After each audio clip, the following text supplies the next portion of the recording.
Naoya the Monster Inoue versus Paul Butler para sa undisputed Bantamweight Championship. Hi, I'm Donay Ahas Nietis, 4 Division World Champion. Please subscribe, Sontok Pilipinas.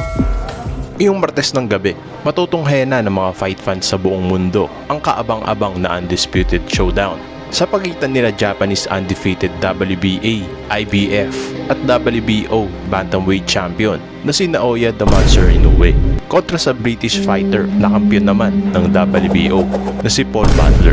Yan ay gaganapin sa Ariake Arena sa Tokyo, Japan. Ang 29 anyos na si Naoya Inoue na nga ba ang magiging kauna-unahang undisputed champion sa buong Asia? At tuluyan na nga ba tayong mauungusan ng bansang Japan? Dahil kahit ang mga Pinoy boxing legends na sina Flash Elorde, Nonito Donaire, Donnie Ahas Nietes at Manny Pacquiao ay hindi nakalasap ng pagiging undisputed champion sa kabila ng kanilang mahuhulay at impresibong mga karera. Maaaring nagkataon lamang ito marahil hindi sila nagkaroon ng oportunidad dati dahil hindi sila napasabak sa maraming kampiyon noon sa kanilang mga naging timbang, lalo na ang ating pambansang kamao Manny Pacquiao dahil makailang beses ito umakyat ng division at nakakuha ng mga world championship sa bawat timbang na inakyatan niya. At si Donaire naman ay naging unified champion noong 2007 sa flyweight division. Nakuha niya kay Darchinyan ang IBF at IBO flyweight world title.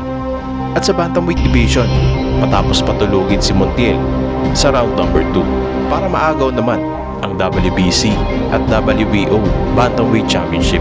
Yan ay noong 2011 at noong 2018 sa World Boxing Super Series nakuha ng ating Filipino Flash ang WBA at WBC Bantamweight titles kontra kay Ryan Burnett. Pero patuloy pa rin ang pag-target ni Nonito Donaire na makakuha ng undisputed bukod sa 5th division belt na gusto niya bago siya magretiro. Kung mananalo si Naoya Inoue kontra kay Paul Butler at maging undisputed, ay desidido na itong umakyat sa Super Bantamweight. Maaalalang nakuha ni Naoya Inoue ang WBC noong Hunyo sa ating kababayan na si Nonito Donaire via TKO sa round number 2. At ang titulong hawak ni Paul Butler naman ay titulo ni Cuatro Alas Janriel Casimero na ibinakante matapos tanggalin ang WBO Championship sa kanya noong April at naging kapalit naman noon ay si Jonas Sultan. Kaso bigong makuha ang WBO Bantamweight title matapos matalo via unanimous decision. Si Naoya Inoue ang kauna-unahang Hapon na naging number 1 pound for pound best in the world ng prestihiyosong The Ring Magazine matapos ang impresibong panalo kontra kay Nonito Donaire. Ngunit sa mga oras na ito, siya ang kasalukuyang number 2 best fighter sa The Ring Magazine. Naagaw ni Alexander Usyk ang number 1 spot bilang pound for pound king. Kaya naman, hindi na nakakapagtaka na sobrang liamado sa pustahan ni Naoya Inoue kontra sa Briton na si Butler. Pero wag natin masyadong ismulin si Paul Butler dahil siya ay nasa winning streak. 8 beses nanalo ng sunod-sunod magmula noong 2018 ng Mayo. Kaya sapat na ba ito para maka-upset ang 33 anyos na Briton at ang WBO Bantamweight Champion na si Paul Butler? At si Naoya Inoue na nga ba ang kauna-unahang Asyano na magiging undisputed? Si Naoya the Monster Inoue ay ang kasalukuyang IBF, WBA at WBC Bantamweight Champion. Isang Japanese fighter, may stance na orthodox at may height na 5'5" at may reach na 67.5. Siya ay may record na 23 wins, walang katalo-talo at 20 sa kanyang mga panalo ay via knockout. Siya ay wagi sa kanyang huling laban kontra kay Nonito Donaire via round 2 TKO.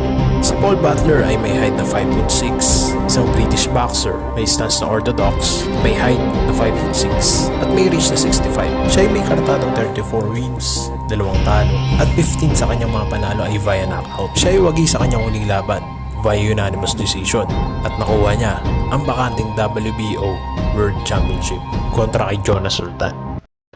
Kaya Pilipinas, si Naoya the Monster Inoue na nga ba ang magiging kauna-unahang undisputed champion ng Asia?